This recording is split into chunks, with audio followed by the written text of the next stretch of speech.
Today we are starting the chapter Force and Laws of Motion. First I am giving an introduction about it. In our everyday life we observe that some efforts are required to put a stationary object into motion. Means if an object is stationary, that is the object is at rest, then we are to apply some force to bring it in motion or to stop moving object.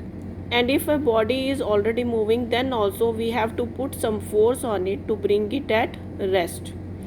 We ordinarily experience this as muscular effort and say that we must push, hit or pull on an object to change its state of motion.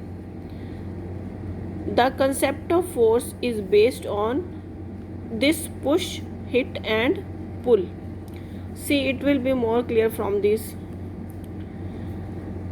Here is a block, it is stationary and a push is applied on it to bring it in motion.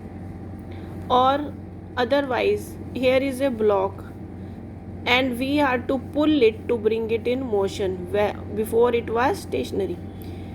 You can see that in some cases you can see that the suitcase is pulled in a direction to bring it in motion. Now here it is a moving ball. This is the moving ball. Moving ball, ball is moving in this direction, Then we have to apply a push on the ball to bring it at rest.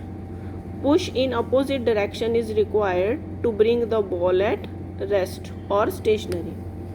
Now see here, if a ball is moving in this direction, you can say that the bowler has given the ball to the batsman and the ball is moving in this direction, then it strikes the bat, then the direction of the ball changes.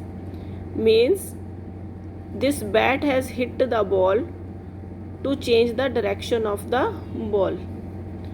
Now in some other cases we can see here, it is a balloon. If we push the balloon from both of the sides, then the shape of the balloon changes like this.